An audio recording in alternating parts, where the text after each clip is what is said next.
Parlons vrai chez Bourdin, 10h30, 12h30, Jean-Jacques Bourdin. 300, vous appelez, vous intervenez quand vous voulez, évidemment, sur tous les sujets que nous développons le matin entre 10h30 et midi et demi. Il est 11h03, sujet majeur, majeur, oui. Pourquoi ? Parce que les ministres des Affaires étrangères de l'Union européenne se retrouvent à Prague aujourd'hui pour leur rentrée diplomatique. Quel est le sujet qui est à l'ordre du jour ?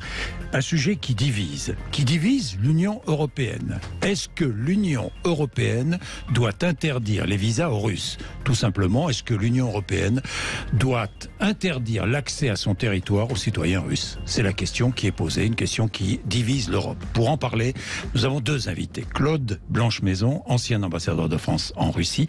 Bonjour. Bonjour. Merci d'être avec nous. Auteur de Vivre avec Poutine aux éditions Temporis. Et puis Thierry Mariani, qui est député européen. Thierry bonjour. Mariani, bonjour. Nous aurons aussi en ligne Lyudmila Totieva, qui est membre du groupe Ukraine Action, que nous appellerons tout à l'heure. Vous réagissez. L'Union européenne doit-elle interdire les visas aux Russes ? C'est une demande qui monte sur le vieux continent. Félix Mathieu. Oui, une demande portée par les pays baltes, scandinaves et la Pologne. Le tourisme, c'est un privilège, pas un droit. Et ce privilège, il n'appartient pas aux citoyens d'un pays qui mène une guerre génocidaire contre l'Ukraine. Ça, c'est la plaidoirie de la première ministre estonienne, par exemple, sur ce sujet. Alors, le gouvernement ukrainien, de son côté, il voit une juste sanction, une sanction proportionnée, vu le soutien de l'opinion russe à cette guerre d'invasion. Mais d'autres, bien au contraire, craignent que cette mesure gêne surtout les Russes opposés à la politique du Kremlin et qui ne pourraient plus, par exemple, fuir, avec aussi le risque de radicaliser finalement les élites intellectuelles russes, pourtant les plus à même parfois d'être ouvertes à l'égard de l'Occident. Ce serait rétablir l'Union soviétique, dénonçait récemment par exemple une écrivaine et militante russe des droits de l'homme. Félix Mathieu, merci. Thierry Mariani, je me tourne vers vous. Le tourisme est un privilège, pas un droit, et ce privilège n'appartient pas aux citoyens d'un pays qui mène une guerre génocidaire contre l'Ukraine. C'est ce que déclare la première ministre estonienne. Le tourisme est un privilège, c'est pas un droit ? Le tourisme est un privilège, c'est pas un droit, mais le tourisme, j'ai presque envie de vous dire, c'est secondaire dans cette affaire. J'ai regardé en 2021, on a délivré 500 000 visas Schengen pour les Russes au niveau européen. 500 000. C'était une année basse, puisque c'était juste après le Covid. D'habitude, c'est beaucoup plus. Le problème, il n'est pas uniquement touristique, bien sûr que c'est une perte de recettes. Le problème, il est avant tout que c'est d'abord contraire à toutes nos valeurs. Je rappelle que quand l'Union soviétique, et monsieur l'ambassadeur le sait mieux que moi, quand l'Union soviétique s'est effondrée, ça faisait suite aux accords d'Helsinki, où l'idée c'était d'ouvrir les frontières, pour que justement les citoyens soviétiques puissent voir ce qui se passait à l'ouest. Et donc recréer une sorte de nouveau mur de Berlin, c'est idéologiquement totalement stupide. Deuxièmement, effectivement, vous avez raison, économiquement, c'est stupide. Et en plus, on est aujourd'hui de plus en plus dans une divergence au sein des pays européens. On voit très bien qu'en réalité, les pays que vous avez cités, les États baltes, la Pologne, certains États du Nord, baltiques, du Nord, voilà. Oui. Soyons clairs, pousse à la guerre. Et alors que prendre cette décision pousse à la guerre, selon vous ? Cette décision-là, non, c'est une de plus. Une de plus. Voilà. Mais vous avez aujourd'hui deux Europes. Vous avez la vieille Europe, la France en est l'exemple. Le dernier Cosaque a quitté les Champs-Élysées il y a 2 siècles. L'Europe de l'ex-pacte de Varsovie, le dernier char soviétique a quitté il y a 30 ans. Donc je comprends qu'on n'ait pas la même approche. Il y a les principes et il y a la réalité. Est-ce que ce serait efficace, Claude Blanche-Maison ? Moi, si vous permettez, je me situerai à plus long terme. C'est-à-dire qu'à plus long terme, dans le fond, il y aura un après-Poutine, ne serait-ce que pour des raisons biologiques, bien sûr.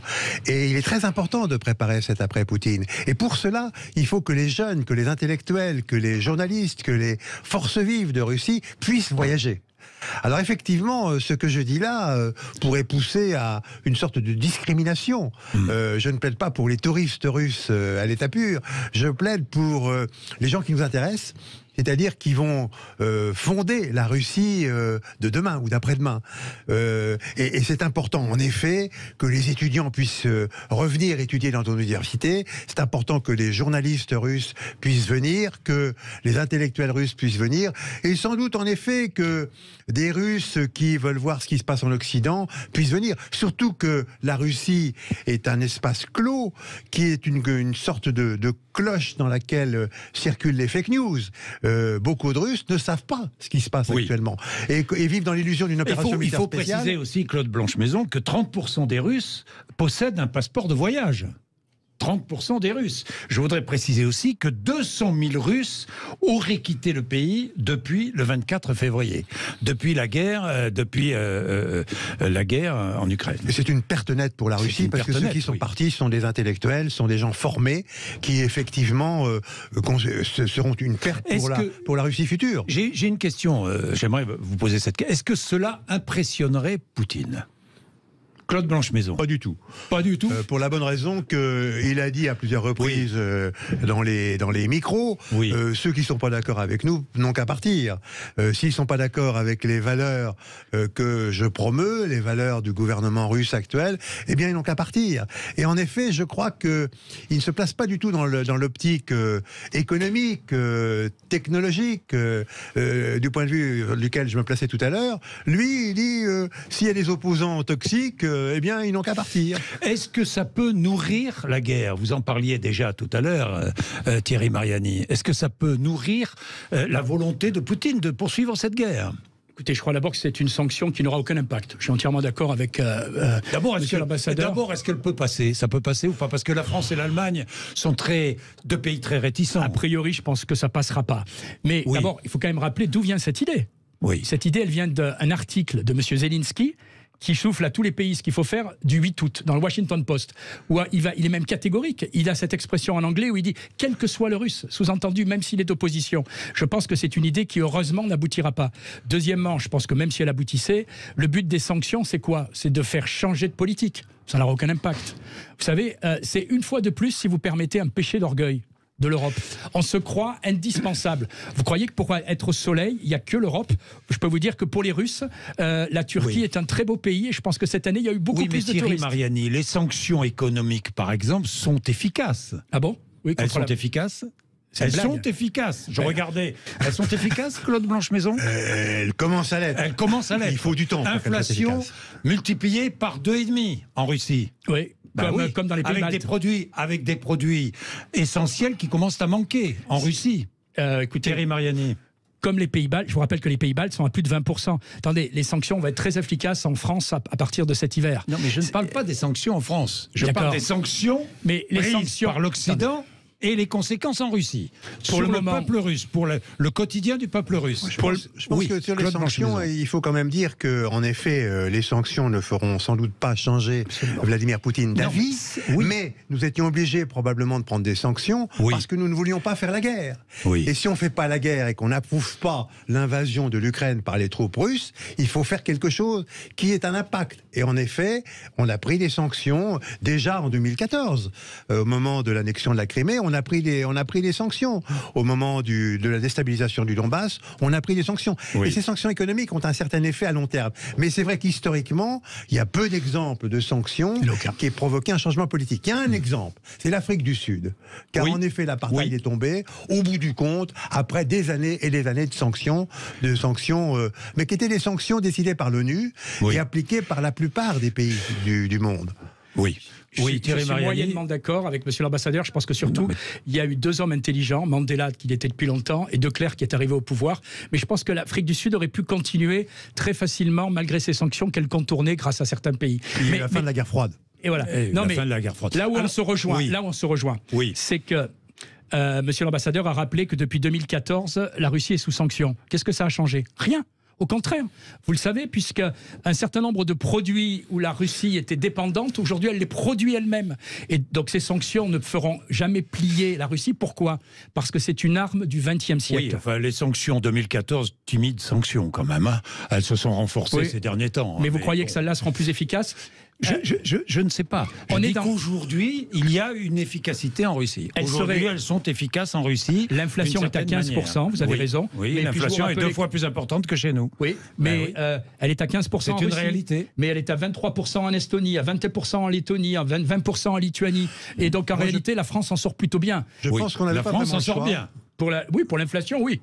Je pense qu'on n'avait pas vraiment le choix, encore une fois, dans la mesure où nous désapprouvions l'invasion de l'Ukraine, dans la mesure où nous n'étions pas prêts à entrer en guerre avec la Russie, eh bien, il fallait en effet trouver autre chose. Et les sanctions, c'est vrai que c'est quelque chose qui plaît bien aux pays du Nord, peut-être aussi parce qu'ils sont protestants. C'est une attitude moralisatrice, c'est pas bien ce que vous avez fait, par conséquent, on va vous punir. Effectivement, la morale et la politique ne font pas toujours bon ménage. Attention, vous adressez à un protestant, là, à Claude Manchemaison. Mais il est quelle heure? Il est 11h13 minutes. Nous allons prendre Jean-Pierre, un peu de pub d'abord, et Jean-Pierre sera avec nous. Il nous appelle de Chatou. Nous allons poursuivre notre débat. Vous êtes sur Sud Radio 0826 300 300. Sud Radio Parlons Vrai chez Bourdin, 10h30, 12h30, Jean-Jacques Bourdin. Il est 11h16, vous êtes sur Sud Radio 0826 300 300, merci d'être avec nous. Nous avons une petite enquête, que disent nos auditeurs sur les réseaux sociaux? Eh bien, on leur a posé la question, l'Union européenne doit-elle interdire les visas aux Russes? C'est non à 93% désormais sur le Twitter de Sud Radio. Et il y a évidemment alors 5% des auditeurs qui pensent le contraire, et notamment Laurence et Hervé qui dit pourquoi pas, il faut mettre la pression sur le peuple pour mettre la pression sur Poutine, et Hervé qui dit la pression sur le peuple et la pression sur les oligarques notamment, est-ce que ça ne marche pas? C'est Joseph Ruiz qui vous suit, qui regarde, qui scrute. Est-il acceptable que de riches Russes passent leurs vacances en Europe occidentale alors que leur pays met l'Ukraine à feu et à sang? Est-ce que c'est acceptable? Écoutez, de toute façon, je sais pas, j'ai lu ça. Ça fera, même quand leur interdisent l'Europe ou pas, ça leur fera pas changer, quoi. S'ils viennent pas à Nice, ils iront, excusez-moi, à Bodrum ou ailleurs, quoi. Mais je vous dis, c'est le péché d'orgueil. On croit que l'Europe, c'est le centre du monde, et que priver quelqu'un de venir acheter des croissants à Nice, ça va être une catastrophe. Mais pardonnez-moi, il y a d'autres endroits sur la planète. Si demain je vous interdis d'aller passer vos vacances sur la Côte d'Azur, moi je vais dans les Cévennes. Si je vous interdis d'aller dans les Cévennes, je suis persuadé que vous trouverez de très beaux endroits dans les Alpes. D'aller dans les Cévennes. Mais vous irez dans les Alpes. Mariani. J'irai quand même dans les Cévennes. Jean-Pierre. Bonjour Jean-Jacques, bonjour à vos invités. Bonjour Jean-Pierre, vous êtes à Chatou dans les Yvelines. Jean-Pierre, que dites-vous? Déjà, premièrement, c'est un grand plaisir de vous réentendre sur la FM. Ça faisait je vous ai écouté depuis la Chine, et puis maintenant que je suis rentré en France, je vous ai perdu. Jean-Pierre, vous êtes rentré? Oui, je suis rentré depuis 1 an maintenant. Ah d'accord. C'est un plaisir, moi aussi, de vous retrouver. Un plaisir pour moi de vous retrouver. Interdire les pauvres Russes. Alors déjà que leur président leur a collé une guerre, vous allez leur interdire de prendre des visas. Mais moi j'ai des amis qui sont franco-russes ici.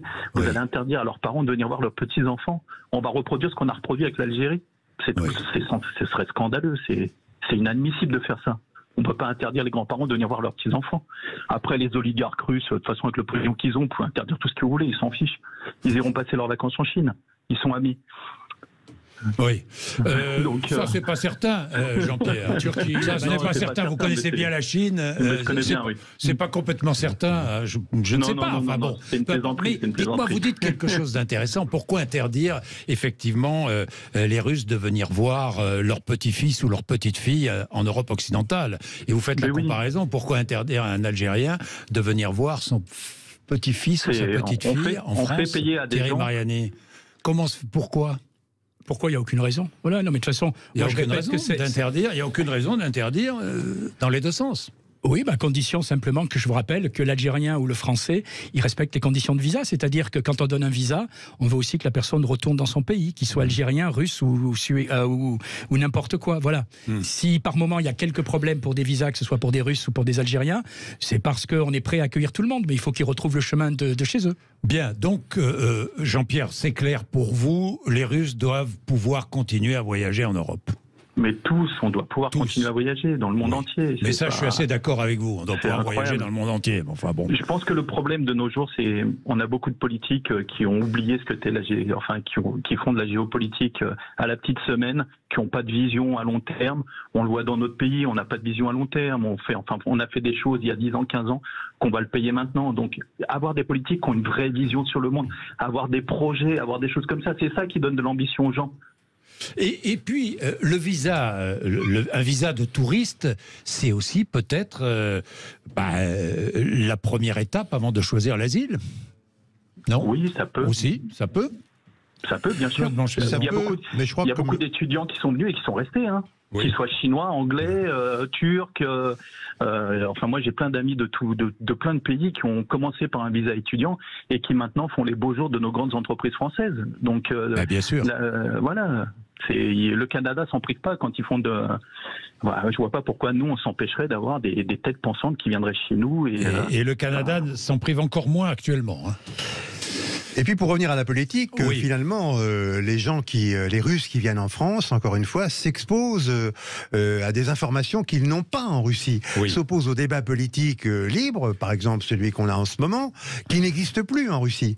Et c'est très important qu'ils voient ça. C'est très important que les Russes éduqués puissent venir dans nos pays constater la réalité des choses. Alors, je voudrais aussi remarquer la division de l'Europe.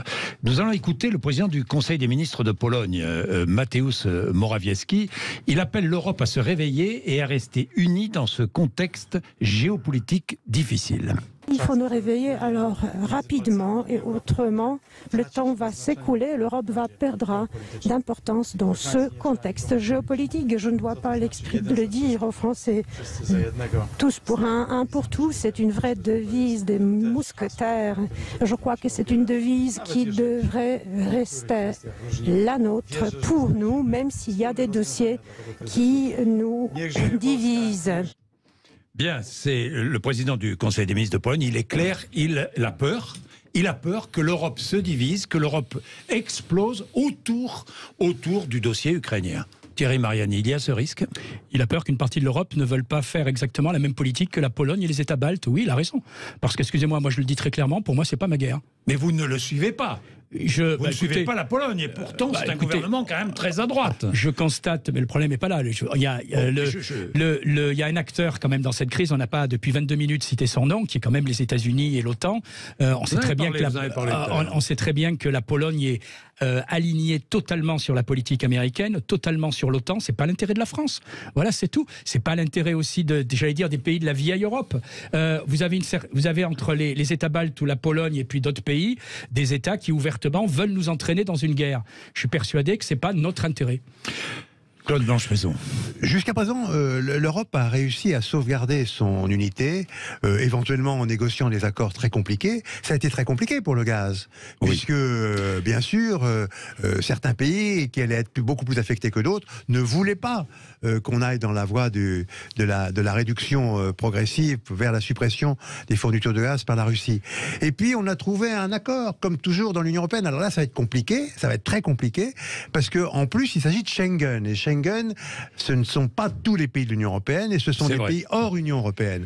Alors, le risque est en effet que l'accord de Schengen soit écorné, et que certains pays ne l'appliquent pas à la lettre, alors qu'il est prévu que quelqu'un qui a un visa Schengen peut circuler librement dans tous les pays qui font partie de la Convention. Information qui vient de tomber, Gazprom réduit ses livraisons de gaz, encore un peu plus. Ce qui veut dire que la Russie accentue sa pression sur l'Union européenne, sur les pays de l'Union européenne. Il y a vendredi un conseil de défense réuni autour d'Emmanuel Macron pour prendre des décisions, ou pas, je ne sais pas, nous verrons, des décisions autour de l'énergie.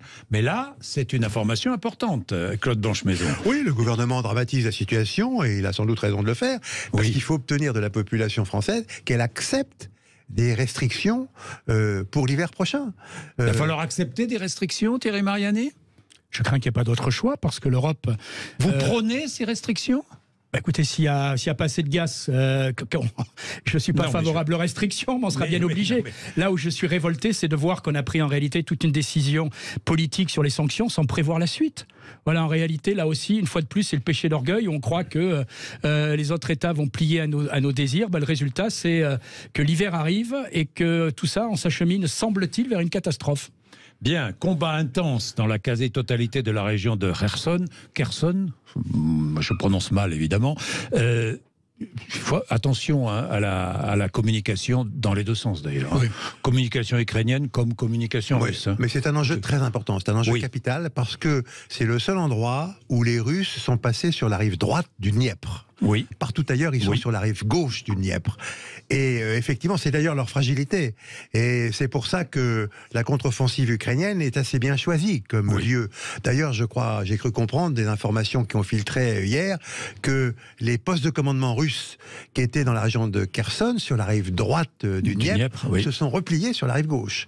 Donc ça veut dire que la situation est très chaude. Parce qu'il va y avoir des bombardements et qu'en effet, il faut épargner les postes de commandement, les postes les plus sensibles. Mais je pense que la Russie va se battre bec et ongle pour garder Kherson, puisqu'elle a déjà russifié cette région et que le pouvoir politique à Moscou avait prévu de tenir un référendum dans cette région pour créer un nouvel État factice, comme ceux qui se sont autoproclamés, les deux républiques autoproclamées du Donbass. Il est probable que cette situation de guerre et de bombardement qui existe actuellement à Kherson rendra la tenue de ce référendum impossible. Et ça sera un échec politique pour la Russie. Alors sur le plan militaire, qu'est-ce qui va se passer? Ça va dépendre évidemment des armes que les Américains ont fournies aux Ukrainiens, de la capacité de manœuvre de l'armée ukrainienne avec ces armes qui sont probablement assez précises. Mais ce qui risque de se produire, c'est que devant ces deux pays antagonistes, la ville de Kherson va être bombardée, va être détruite, complètement détruite. Donc il faut que les civils s'en aillent, et s'en aillent le plus vite possible. Bien, il est quelle heure? 11h26, nous allons appeler Alain, qui a réagi, Alain qui est à Lyon. Nous aurons aussi en direct Lyudmila Totieva, qui est membre du groupe Ukraine Action, qui est très engagé, évidemment, pour la défense de son pays, qui sera avec nous dans 2-3 minutes, juste après la pub. 11h27, vous êtes sur Sud Radio. Hague, origine Nouvelle-Zélande, offre valable jusqu'au samedi 3 septembre, info sur aldi.fr.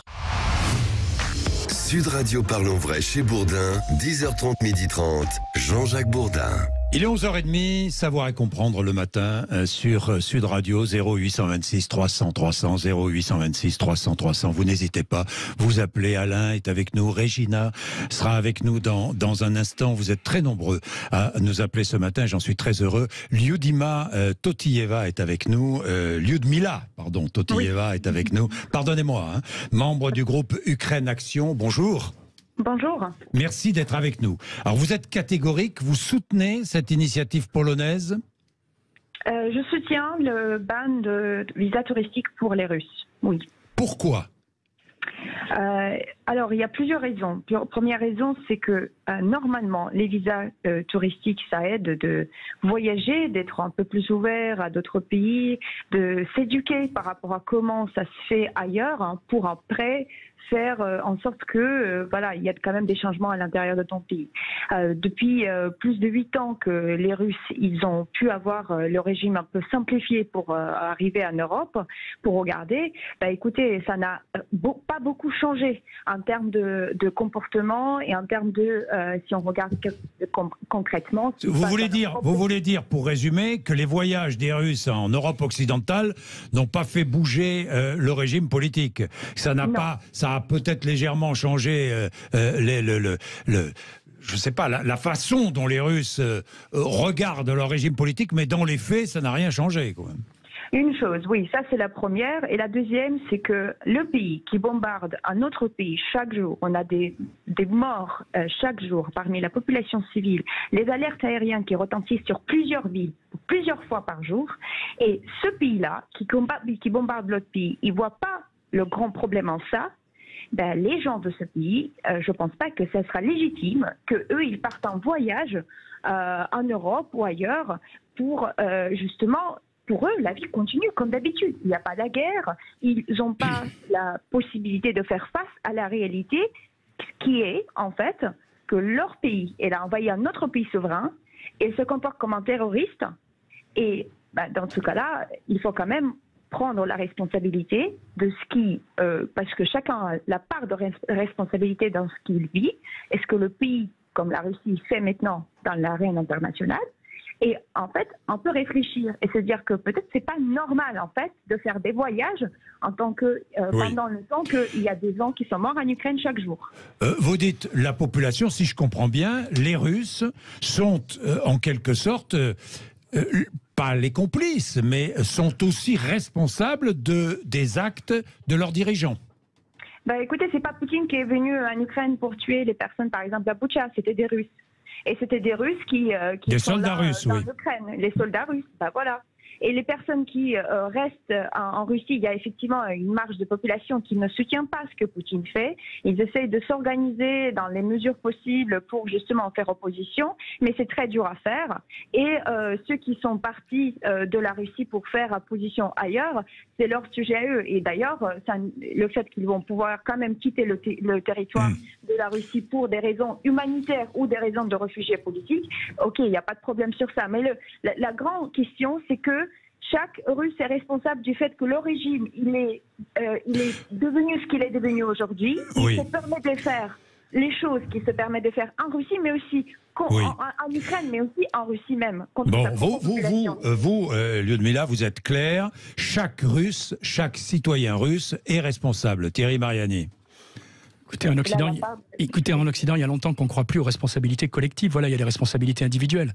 Moi, je pense d'abord, excusez-moi, c'est très égoïste, mais à l'intérêt de la France. L'intérêt de la France, c'est de continuer à accueillir les Russes qui viennent en France. Ou alors, si sous prétexte qu'il y a un État qui est bombardé, ce que je regrette, dans ce cas-là, il faut immédiatement interdire aussi tous les ressortissants. Vous le condamnez ? Je le regrette et je le condamne. Moi, je condamne toutes les guerres.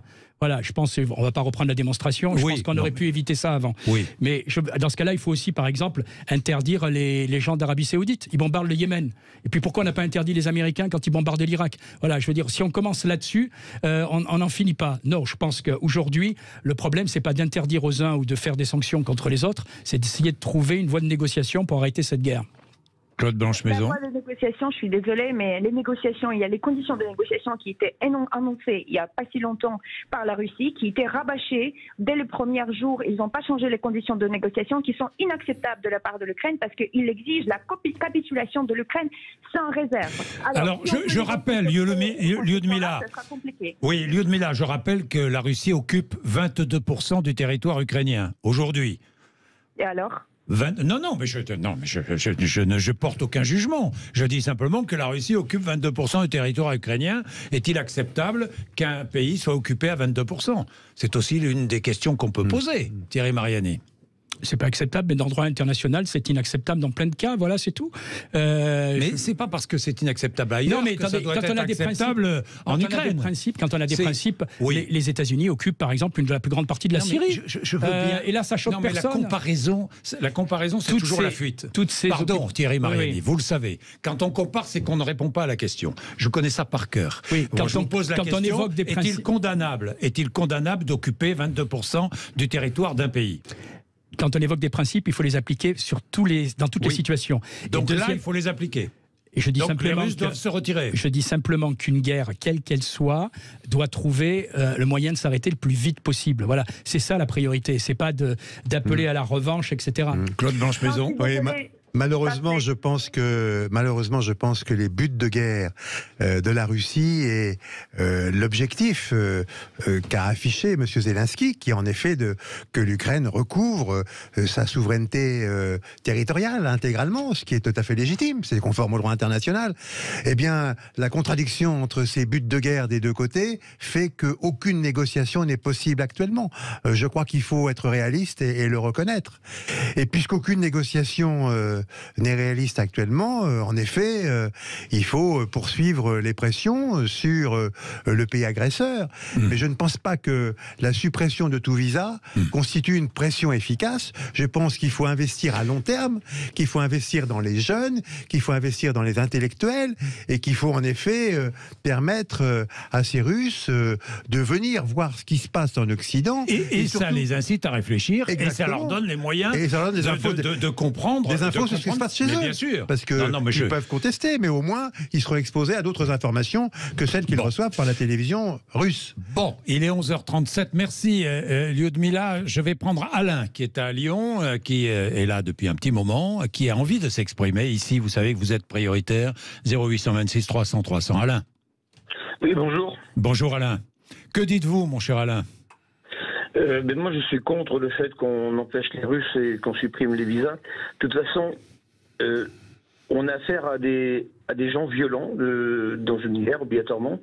Là, manifestement, Poutine va être très compliqué à convaincre et à faire changer d'opinion.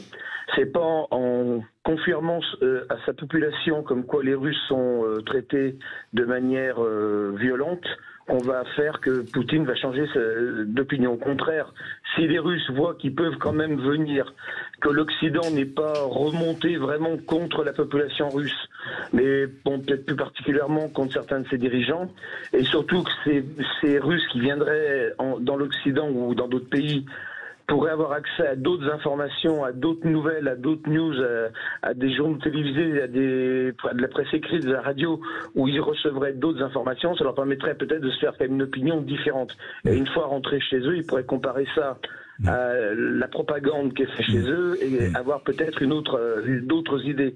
Et à partir de ce moment-là, il peut se dessiner un certain mouvement, une certaine contestation, je ne sais pas. Mais c'est pas en confirmant à la population comme quoi les Russes sont traités de manière inique et violente par le reste du monde qu'on va arriver à calmer la situation. Il faut arriver à isoler Poutine, enfin les dirigeants russes qui mènent la guerre, qu'ils se retrouvent le plus possible seuls dans leur coin face à leur population qui verrait qu'effectivement il se passe quelque chose de pas tout à fait normal, quoi. Merci Alain. Merci. Je vous remercie beaucoup. Thierry Mariani, ce que dit Alain ? 100% d'accord. 100% d'accord. Bon, vous j'ajouterais que, oui, bien sûr, oui, c'est d'accord. Mais j'ajouterais en plus que s'embarquer dans cette voie, ça va aussi, pourquoi pas alors condamner Tchaïkovski, parce que c'est un musicien russe. Enfin, pourquoi pas condamner Tolstoï, pourquoi alors, pas. Vous parlez de l'aspect culturel, et qu'est-ce qu'on fait qui est extrêmement important, effectivement, puisqu'il y a on sait combien la culture russe est riche.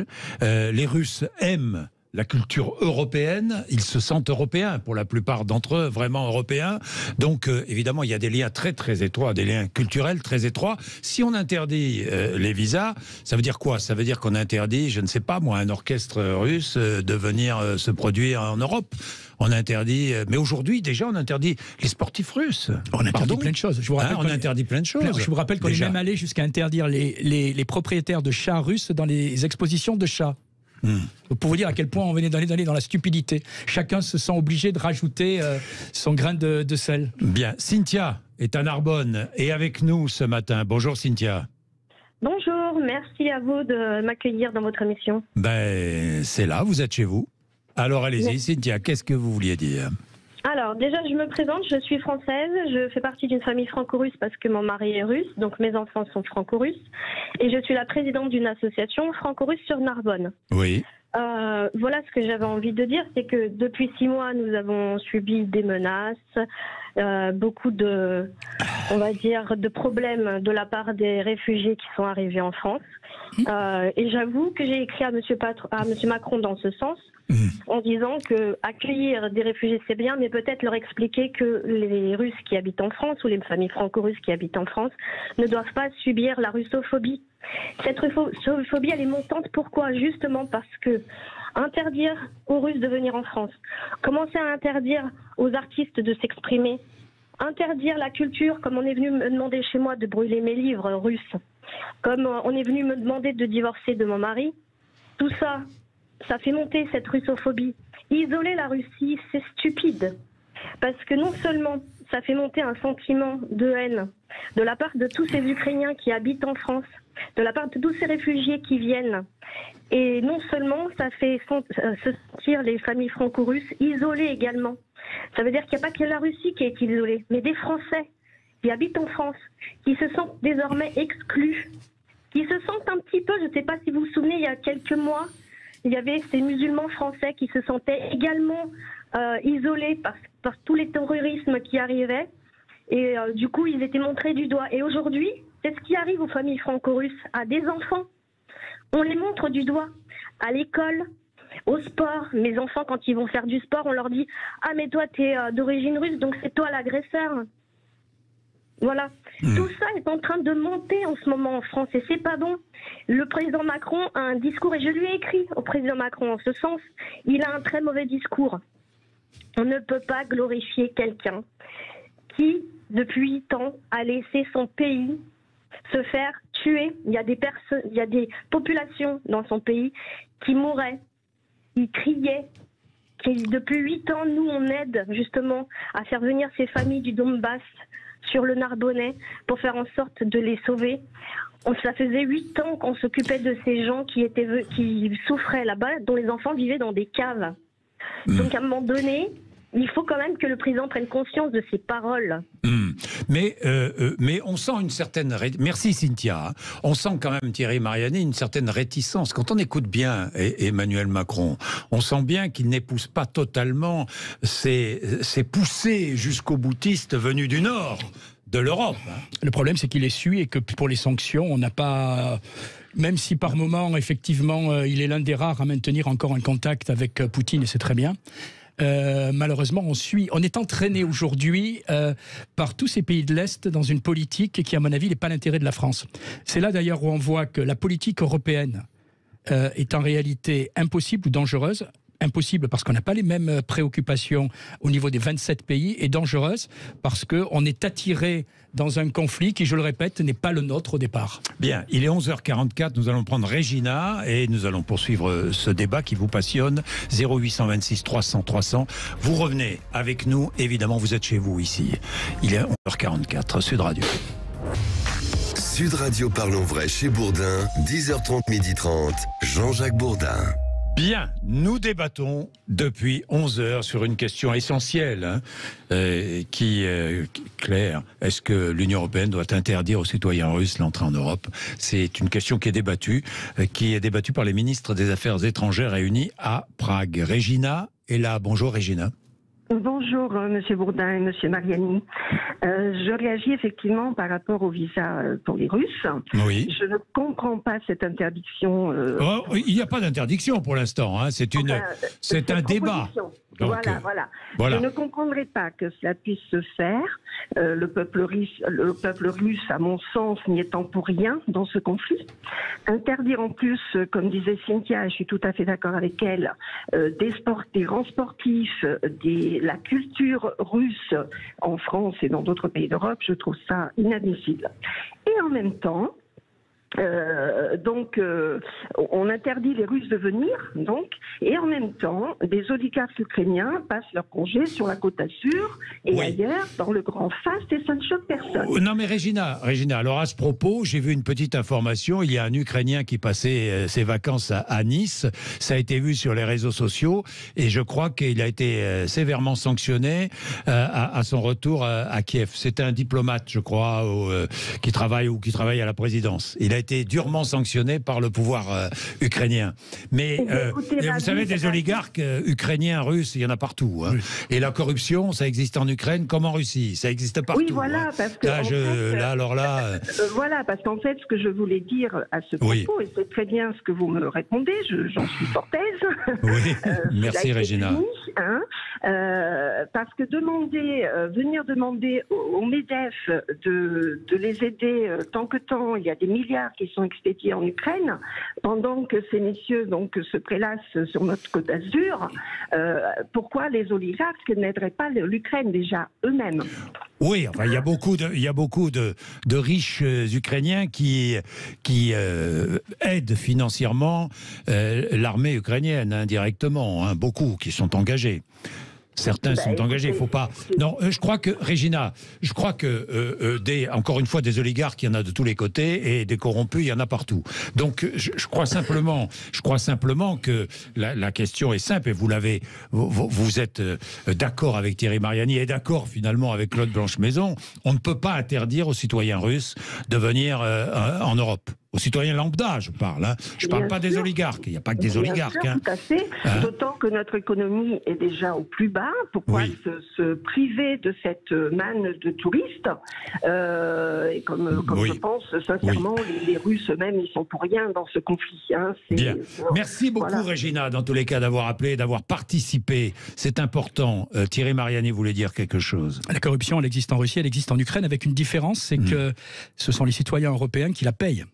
Je vous rappelle, rapport de la Cour des comptes de l'Union européenne, 23 septembre 2021, il existe en français. Conclusion, on a donné à l'Ukraine, avant cette guerre, 17 milliards, 9 milliards en prêts qui ne seront jamais remboursés, 8 milliards en dons. Que dit la Cour de l'Union européenne? Ça n'a servi qu'à enrichir la grande corruption.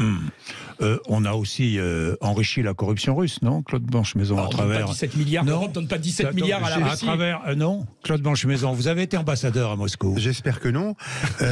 Vous espérez que non, j'adore. Ça, c'est une réponse d'ambassadeur. Et j'ai fait mon métier, en effet. Oui. Mais non, ce qu'on a essayé de faire, c'était de susciter des rapports d'entreprise, et aussi de susciter, en effet, un rapprochement économique entre la Russie et l'Union européenne.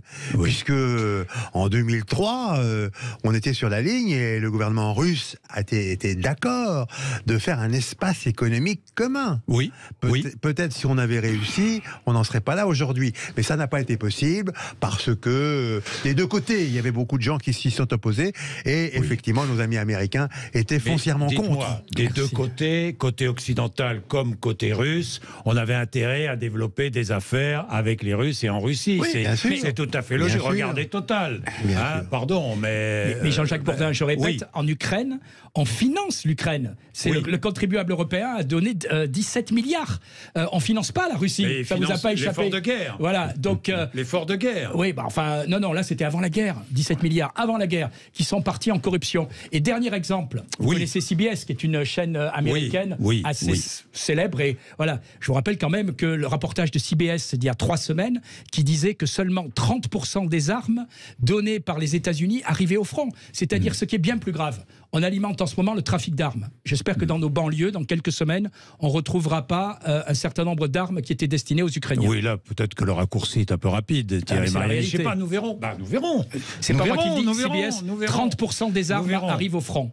Bon, nous verrons, il est 11h53. Pour nos canons César, on est sûr qu'ils arrivent tous. Oui, ça c'est difficile, j'avoue que c'est difficile à les passer en cachette. Puisque vous êtes avec nous. Zaporijia, est-ce qu'il faut s'inquiéter, la centrale nucléaire? Oui, il faut s'inquiéter pour plusieurs raisons. La première raison, c'est que c'est la première fois dans l'histoire qu'une centrale nucléaire est sur un champ de bataille. Dans une zone de conflit sur un champ de bataille. Deuxièmement, c'est la première fois qu'une centrale nucléaire est occupée militairement par une puissance étrangère. Troisièmement, cette centrale nucléaire est installée dans un vaste domaine.